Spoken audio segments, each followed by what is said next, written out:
The silent cadet. The transport ship landed on Station Orion 7 with a soft hum. 200 new cadets walked out into the bright lights of the Galactic Military Academy. They came from Earth, Mars, the moon colonies, and distant human settlements across the stars. They came to become soldiers. They came to serve the Allied fleet. Among them walked a young woman named Yuna. She was not tall. She was not strong-looking. Her black hair was cut short and her face showed no emotion at all. She carried one small bag and walked with quiet steps that made almost no sound. Most cadets talked loudly with excitement and fear. Yuna said nothing. The first day brought medical tests, uniform fitting, and registration. When the officer asked Yuna her name, she wrote it on paper and handed it to him. He looked at her with confusion. "Can you not speak?" he asked. Yuna looked at him with calm, dark eyes. She did not answer. She simply waited until he finished the paperwork and moved to the next station. By the end of the first week, everyone knew about the silent girl. The instructors tried to make her speak. Sergeant Kang, a large man with a voice like thunder, stood in front of her face and screamed orders. Yuna followed every order perfectly. She ran when told to run. She dropped for push-ups when told to drop. But she never spoke a single word. "What is wrong with you, cadet?" Sergeant Kang shouted. "Are you broken? Are you stupid? Speak." Yuna stood at attention. Her breathing was calm. Her eyes looked straight ahead. She did not speak. The medical officers checked her 3 times. Her voice worked perfectly. Her brain showed no problems. Her psychological tests came back normal, though the doctors noted that she seemed unusually calm for someone her age. She simply chose not to speak. Her squad mates did not know what to think of her. Do-hwan was a tall young man from the Mars colonies. He had a loud laugh and made friends easily. He was assigned to share a training unit with Yuna, and at first, he tried hard to make her talk. "Hey, Yuna, where are you from?" he asked on their 3rd day. "I'm from Olympus City on Mars. The gravity here feels so heavy compared to home." Yuna looked at him. She blinked once. Then she returned to cleaning her equipment. "Okay," Do-hwan said slowly. "Not a talker. That's fine. I talk enough for 2 people anyway." He kept talking to her, even though she never answered. He told her about his family, his dreams of becoming a starship captain, his fear of failing the academy. Yuna listened. She always listened. Do-hwan noticed that her eyes followed his words carefully, like she was recording everything he said.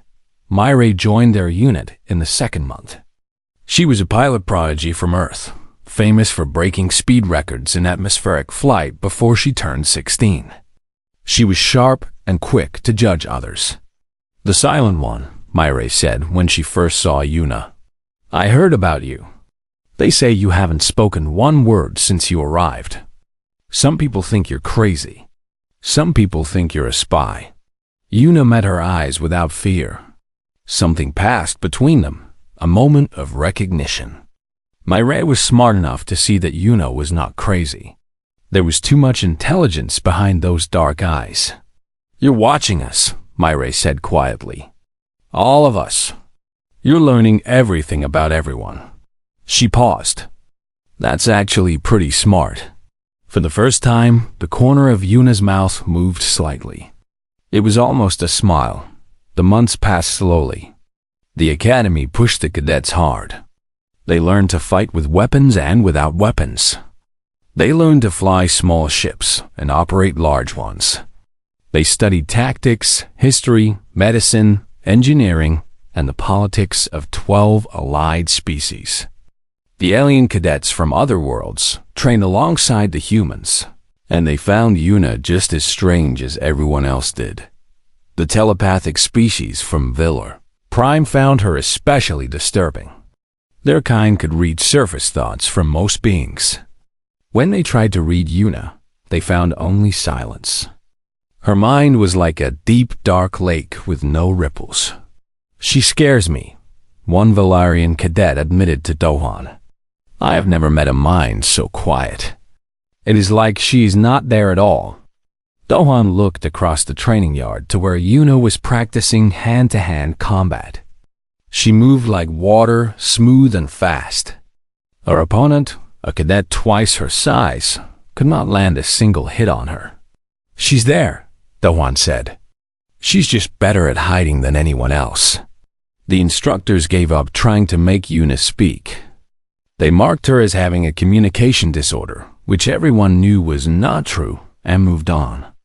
As long as she followed orders and passed her tests, they decided she was not their problem. But Commander Tayson watched her differently. Tayson was old. He had fought in 3 interstellar wars and carried scars on his face and hands. He was the highest authority at the academy, and very little happened without his knowledge. He had approved Yuna's admission personally, and sometimes he watched her from his office window high above the training grounds. "Sir," his assistant asked one day, "why do you let that cadet stay? She refuses to follow basic protocol. She should be removed." Tayson did not answer immediately. He watched Yuna complete an obstacle course in record time while other cadets struggled behind her. "Do you know what the most dangerous weapon in the galaxy is?" Tayson finally asked. "A plasma cannon? A nuclear device?" "No." Tayson turned away from the window. "Patience. True patience. The ability to wait and watch and learn until the perfect moment comes." He sat down at his desk. "That girl has more patience than anyone I have ever seen. She will speak when she is ready. And when she does, I want to be listening." The assistant did not understand. But Commander Tayson did not explain further. By the end of the first year, Yuna had earned nicknames from her fellow cadets. Some called her the Ghost because she moved so quietly. Some called her the Watcher because her eyes missed nothing. The alien cadets called her things in their own languages that meant similar things. Yuna accepted all of it in silence. At night, when her squad mates slept, she would sometimes sit by the window and look out at the stars. Her face, always so empty during the day, showed something different in those quiet moments. It was not sadness exactly, but something like it. Something like a person remembering a life that had been taken from her. But when morning came, her face was empty again. She dressed in silence. She trained in silence. She watched everything and everyone in silence, and she waited. The Proving Grounds. 3 years changed many things at the academy. Cadets who arrived as children left as soldiers. Friends were made and lost. Skills were learned through blood and sweat and endless repetition. But one thing did not change. Yuna still did not speak. By the 3rd year, her silence had become normal. Her squad mates no longer tried to make her talk. They had learned to read her in other ways. A slight nod meant yes. A small shake of her head meant no. Her eyes could express more than most people's words. Dohan had become her closest companion, though he did all the talking. He had learned to read her hand signals during combat exercises. He knew that when she touched her left ear, it meant danger on the left. When she held up fingers, it meant how many enemies she had spotted. They worked together like 2 parts of one machine. Myray had become the pilot of their squad. She flew their training ships with wild skill that made instructors nervous and squad mates pray. She respected Yuna deeply now. In 3 years, she had never seen Yuna fail at anything or give up on anyone. Junho joined their squad in the 2nd year. He was a medic, quiet by nature, which made him comfortable around Yuna. He learned to patch wounds while under fire and to keep calm when others panicked. Yuna had saved his life twice during training exercises. He would follow her anywhere. Sujin was their engineer. She could fix anything with enough time and parts. She was also the one who finally cracked the code of communicating with Yuna. She created a simple system of written notes and hand signals that let Yuna share complex ideas quickly. The squad used this system constantly now. Together, they had become one of the top units in the academy. But the true test came in the final year. The battle simulations. Every graduating class faced the same challenge. 30 cadets would be dropped into a realistic war zone created by advanced computers and holographic technology. Their mission was simple: defend the civilian outpost against enemy forces. The enemies were controlled by military artificial intelligence that had been programmed by the best tactical minds in the fleet. Most squads lasted 2 hours before being eliminated. The record was 6 hours, set by a legendary group 20 years ago. No one expected that record to be broken. Yuna's squad drew their assignment on a cold morning in the last month of their training. They would lead a group of 30 cadets into the simulation. Other squads would follow their orders. Everything depended on how well they worked together. Before they entered, Myre pulled Yuna aside. "This is it," Myre said. 4 years of training for this moment. Any final words? She smiled at her own joke. Sorry, old habit. Yuna looked at her squad. At Dowan checking his weapon. At Junho organizing medical supplies. At Sujin running final checks on their communication equipment. Then she looked at Myre and did something unexpected. She smiled. Not the small, almost smile she sometimes showed. A real smile, full of confidence and something that looked almost like excitement. Then she handed Myre a folded piece of paper and walked toward the simulation entrance. Myre opened the paper. Written in Yuna's neat handwriting were 3 words: "We will win." The simulation began at noon. The outpost was a small colony on a desert planet. Sandy buildings. Civilian shelters. Limited defensive positions. The enemy AI started sending scout forces within the first hour. Small groups testing their defenses. Looking for weaknesses. Most squad leaders would have engaged these scouts immediately. Yuna did not. She communicated through hand signals and written orders, telling her forces to hide, to watch, to let the scouts report back to their AI commander that the outpost was poorly defended. She's letting them think we're weak, Dowan realized. She wants them to underestimate us. The first real attack came at hour 3. Enemy forces advanced in standard formation, expecting easy victory. They found instead a killing ground. Yuna had spent those quiet hours positioning her people perfectly. Every angle was covered. Every escape route was blocked. The enemy attack failed completely. The AI adapted. It sent larger forces. It tried different approaches. Night attacks. Airstrikes. Infiltration attempts. Each time, Yuna was ready. She had spent 3 years watching every cadet, every instructor, every tactical exercise. She knew how military minds thought. She knew the patterns they followed, and she broke every pattern at hour 8. She ordered her squad to abandon a perfectly good defensive position.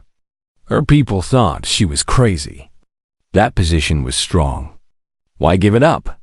3 hours later, the enemy AI bombed that position with everything it had, expecting to end the battle. It destroyed empty buildings. Yuna had known the AI would eventually decide to use overwhelming force on their strongest point. So she made sure they were not there when it happened. At hour 12, supplies ran low. Ammunition was almost gone. Junho had treated dozens of simulated wounds with limited medical equipment. Normal tactics said they should retreat to the last defensive line and wait for defeat. Yuna attacked instead. She led a small team directly at the enemy command position. It was suicide. It was impossible. No defending force in simulation history had ever attacked during a siege. The AI did not know how to respond. Its programming was built on thousands of historical battles. Defenders did not attack. They defended. That was the rule. That was always the rule. Una did not follow rules. Her team destroyed the enemy command post in a lightning strike that lasted 4 minutes. Without coordination, the enemy forces fell into confusion. The siege broke. The outpost survived 19 hours. The new record. When extraction ships finally came to end the simulation, Una was the last one standing at the main gate. She had 2 broken ribs from a close combat fight. Her uniform was torn and dirty. Blood from a cut on her forehead had dried on her face, but she was smiling again. That same confident smile. Commander Tyson watched the replay of the simulation 5 times. He focused on Una's movements, her decisions, her timing. Every choice she made looked wrong at first. Wait instead of attack. Retreat instead of hold. Attack instead of defend. But every choice proved right in the end. She's not fighting battles, Tyson said to his officers. She's fighting the war. She sees the whole picture while everyone else sees only pieces. The officers exchanged looks. One of them worked up the courage to ask the question everyone was thinking. Sir, what exactly is she? Tyson was quiet for a long moment. She is exactly what we will need, he finally said, when the real war comes. No one understood what he meant. Not yet. Una returned to her quarters that night and sat by the window, looking at the stars. Her ribs hurt. Her body was exhausted. But her mind was racing, planning, preparing. The simulation had been a test. She had passed, but it was only practice for what was coming. The real test was still ahead. And she would be ready for it. She had been ready for years. What the file said graduation was 1 week away. The academy buzzed with excitement. Cadets talked about their future assignments. Some would serve on great warships. Some would join ground forces.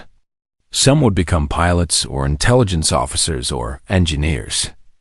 After 4 years of training, they were finally ready to serve. Myray should have been excited too. She had earned a position in the elite pilot corps, one of the highest honors a flyer could receive. But she could not stop thinking about YUN at 4 years. 4 years of training beside the silent woman. 4 years of watching her move like a shadow, fight like a demon, and think like no one else. And Myra still knew nothing about her. Where did she come from? Why did she never speak? What was hiding behind those calm, dark eyes? The questions burned in Murray's mind. She was an intelligence officer now. Finding answers was supposed to be her job. And there was one place where answers might exist. The Academy's classified files. Myray knew it was wrong. Accessing classified information without permission was a serious crime. If she got caught, her career would end before it started. She could face prison. She could lose everything. But she had to know. Late one night, when the Academy was quiet, Myra used her new intelligence clearance to access the main computer system. She had learned many tricks during her training. She knew how to move through security systems without leaving traces. She knew how to find hidden files that normal searches would miss. She typed Una's name into the classified database. At first, nothing appeared. The file was locked behind more security than Myray had ever seen. Most cadet files needed one password. Una's file needed 7 different codes and biometric confirmation from 2 senior officers. This made Myray more curious. Not less. It took her 3 hours to break through the security.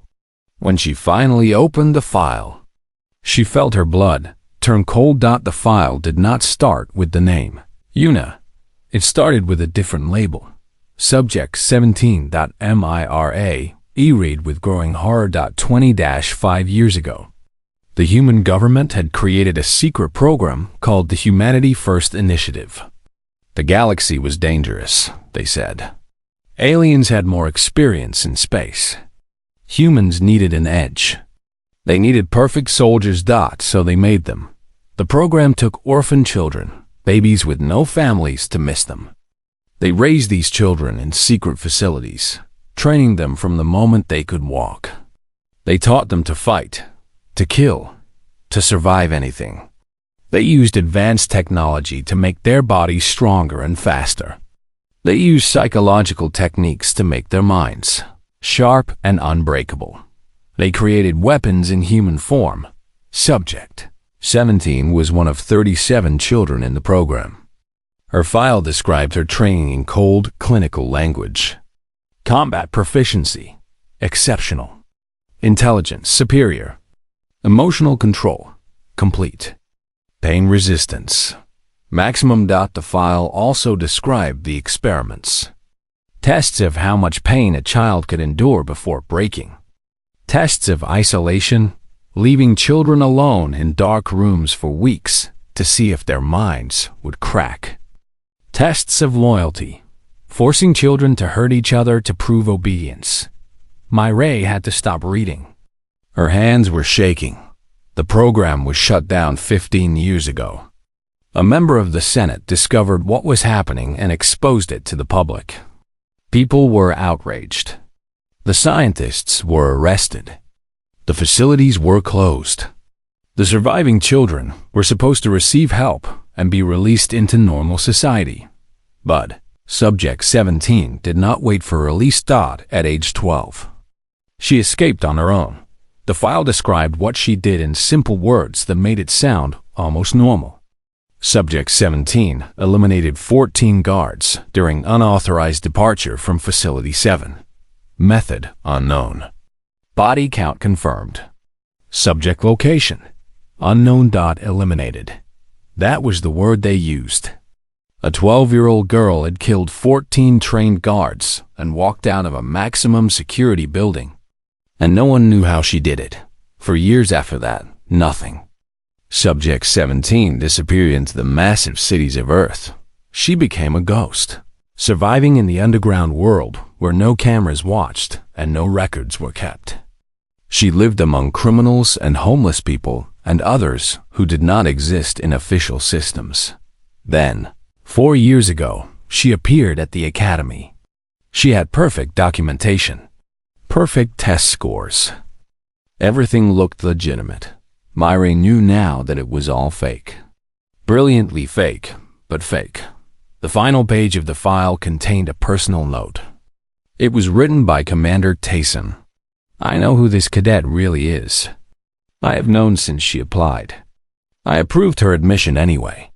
I have watched her for 4 years, and I have seen nothing but excellence. She follows orders. She protects her squad mates. She's never used her abilities for anything except the missions we give her. Some will say I was foolish to let a weapon into our academy. They are wrong. Subject 17 is not a weapon. She is a soldier who was never given a choice about what to become.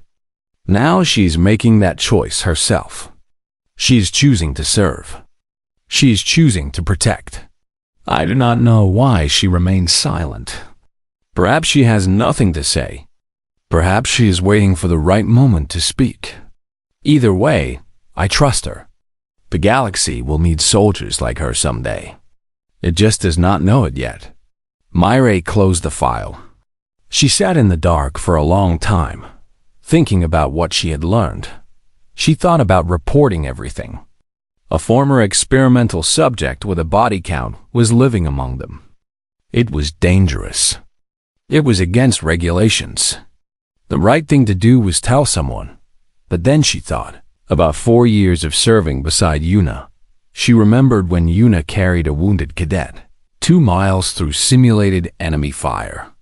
She remembered when Yuna gave her own food to hungry cadets during survival training. She remembered the way Yuna watched over their squad every night, checking that everyone was safe before allowing herself to sleep. Subject 17 was made to be a monster. Yuna had chosen to be a protector. The file contained one more line from the psychological evaluation. Subject demonstrates absolute loyalty to those she considers her own. This loyalty appears unbreakable. Myrae made her decision. She deleted all traces of her search from the computer system. She went back to her room. She would never tell anyone what she had learned.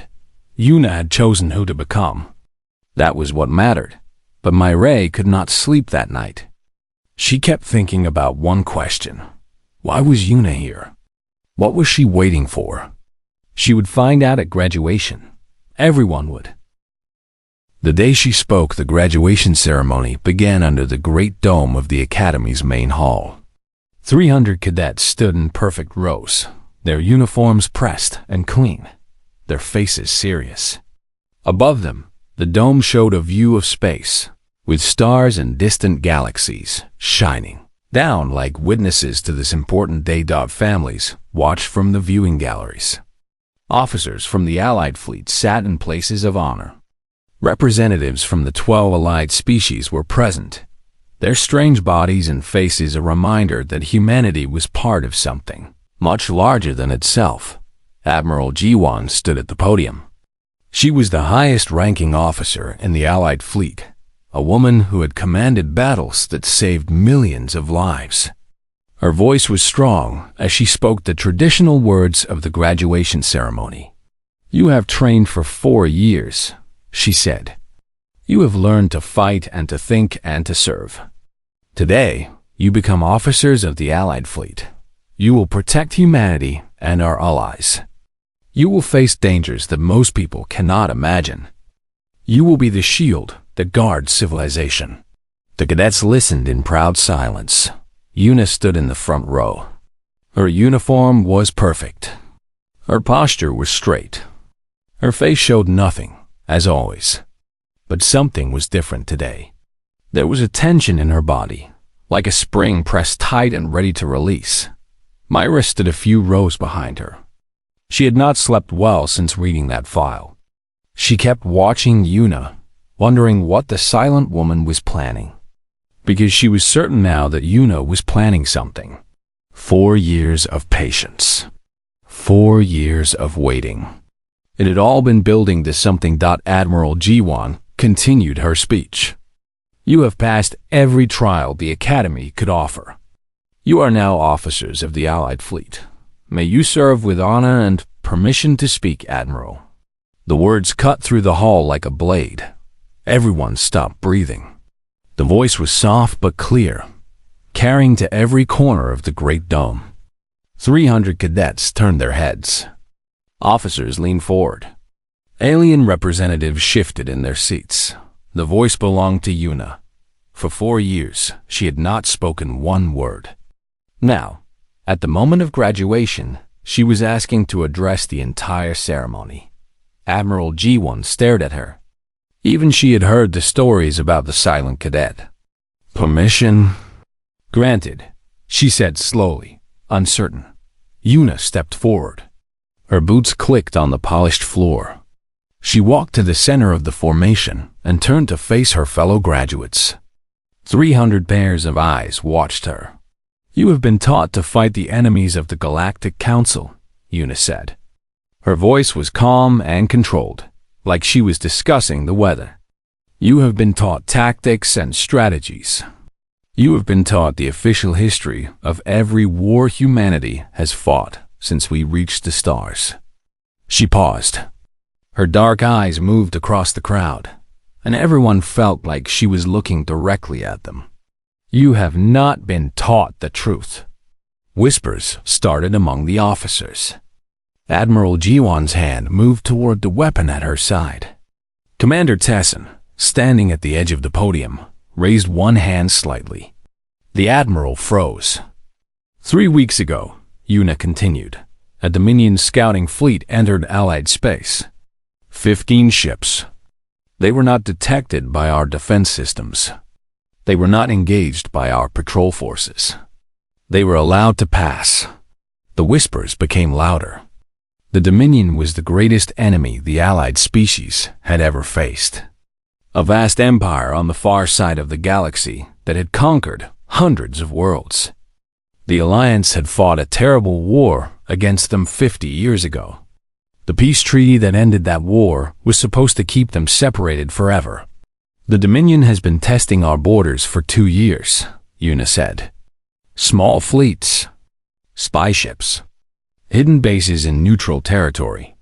High Command knows about this. The Senate knows about this. They have done nothing. Admiral G1 stepped forward. This is treason. You are spreading lies and I have proof. Una reached into her uniform and pulled out a small data chip. She held it up so everyone could see. I have spent 4 years gathering this proof. Every Dominion ship movement for the past 3 years. Every secret communication between their commanders. Every meeting between Dominion spies and traitors in our own government. Her voice hardened. There are people in high command who have been selling information to the enemy. There are senators who have accepted bribes to stay silent. The Dominion is preparing for an invasion, and our leaders are helping them. Arrest her, Admiral G1 ordered. Now, guards moved forward.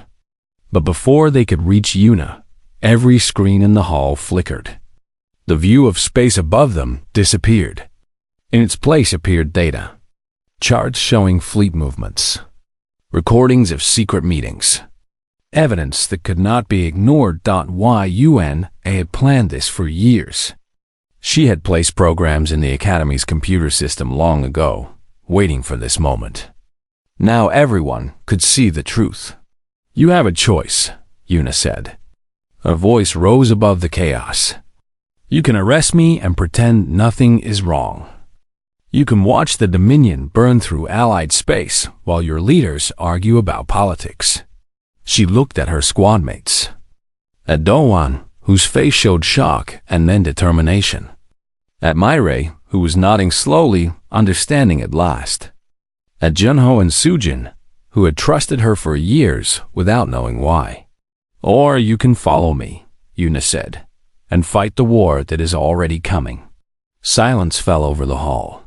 Dohwan moved first. He stepped out of formation and walked to stand beside Una.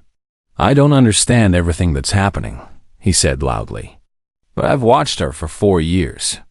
She's never lied. She's never betrayed anyone. She's never given up on any of us. He turned to face the other graduates. Whatever is coming, I'd rather face it with her than anyone else. Myre stepped forward next. Then Junho. Then Sujin. One by one, cadets began moving to join them. Not all of them. Many stayed in formation, confused and scared.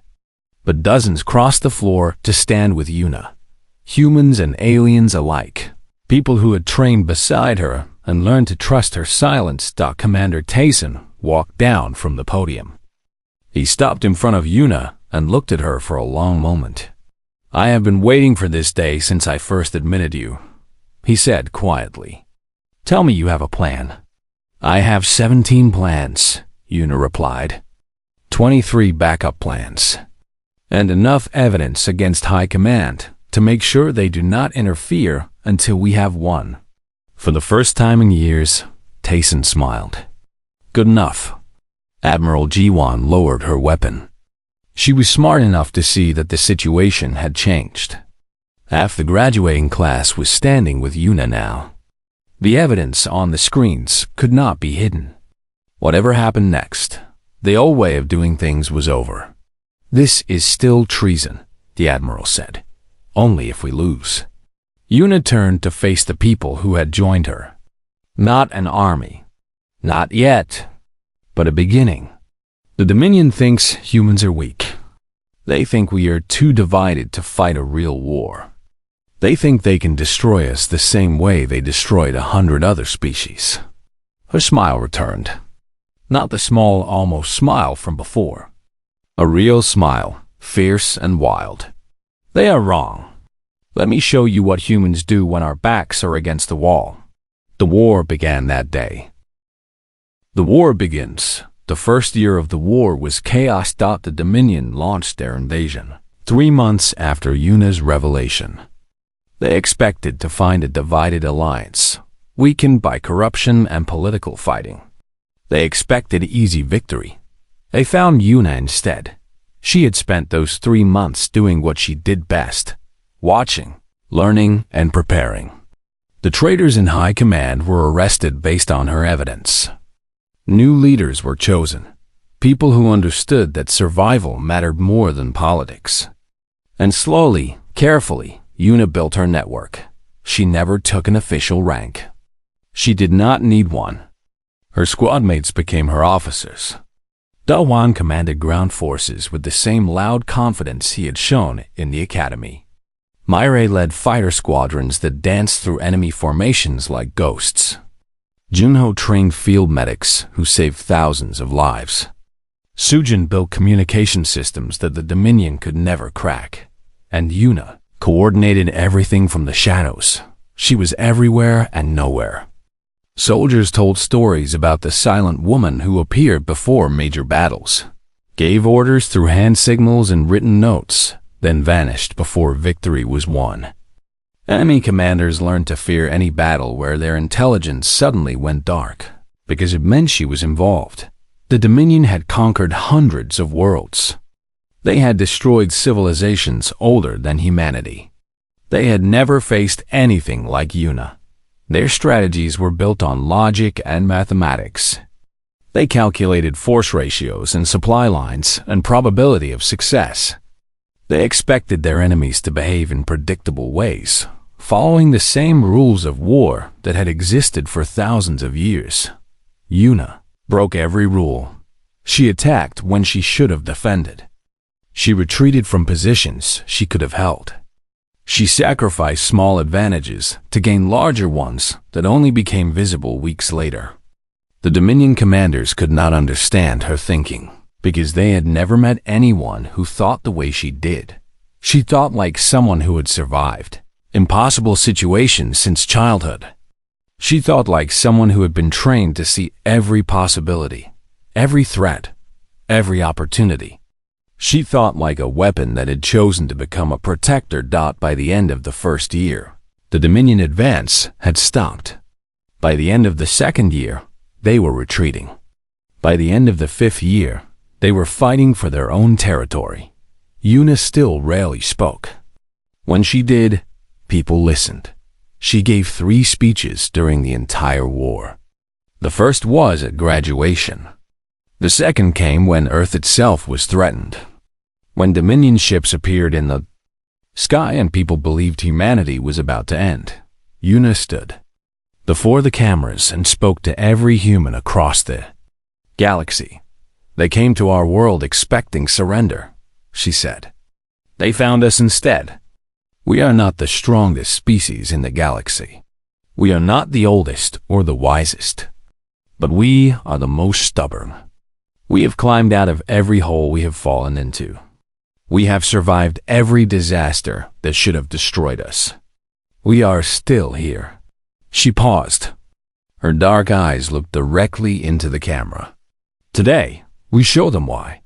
The Battle of Earth lasted 3 days. The Dominion threw everything they had at humanity's home world. They failed. When their fleet finally retreated, leaving destroyed ships scattered across the solar system, humans on every planet celebrated. But Yuna did not celebrate. She was already planning the next battle. The war lasted 7 years in total. Historians would later call it the Silence War, named for the woman who started it with 4 years of saying nothing and ended it with barely more words. The third and final time Yuna spoke publicly was on the day the Dominion surrendered. She stood in a great hall, similar to the Academy Dome, where everything began. Leaders from all 12 allied species were present. Dominion commanders knelt before them, broken and defeated. Cameras broadcast the moment to every corner of known space. Admiral Jiwan, now an old woman who had fought beside Yuna for 7 years, asked her to address the galaxy. Yuna stood before the crowd. She looked at the defeated enemy, at the celebrating allies, at the humans who had survived against all odds. "We passed," she said simply. "Now the real work begins?" A reporter tried to ask what she meant. Yuna did not answer. She turned and walked away from the podium, disappearing into the crowd the same way she had always done. The galaxy celebrated peace. Treaties were signed. Borders were redrawn. Statues were built to honor the heroes of the war. Yuna refused to have her image on any of them. She gathered her old squadmates one last time. They met in a small room on Station Orion 7, the same station where they had trained together so many years ago. Dohan was a general now, with gray in his hair. Myray commanded the largest fighter fleet in human history. Janho had rebuilt the medical corps from nothing. Sujin's communication networks connected 100 worlds, and Yuna looked almost exactly the same as the day she had arrived at the academy. Silent, watchful, calm. What will you do now? Myray asked. Yuna considered the question. Then she did something none of them expected. She hugged each of them. One by one, she held the people who had trusted her when no one else did. The people who had followed her into impossible battles. The people who had become her family. Then she stepped back and handed Myray a folded piece of paper. She walked out the door without looking back. Myray opened the paper. Written in Yuna's neat handwriting were 4 words. Watch the shadows. Always. They never saw her again. But sometimes, when trouble appeared at the edges of known space, when new threats emerged that seemed impossible to stop, things would change. Intelligence would arrive from unknown sources. Enemy plans would suddenly fail for no reason. Dangerous situations would resolve themselves in ways that seemed like miracles. Soldiers began to tell stories. They said the Silent One was still out there, watching, preparing, ready to protect humanity. Whenever the next trial came, Dowan believed it. He had seen what Yuna could do. He knew she would never truly rest as long as threats existed. Myray believed it. She had read that file so long ago. Absolute loyalty to those she considers her own. Humanity was her own now. All of it. The galaxy moved on. New generations were born who knew the war only from history books. Yuna became a legend, then almost a myth. But late at night, when old soldiers gathered to share stories, they would raise a glass to the woman who never spoke. The weapon who became a protector. The ghost who saved them all. And somewhere in the darkness between the stars, Yuna watched. She was still waiting. She would always be waiting, because the galaxy never stopped having trials. And she would always be ready for the next one. The end.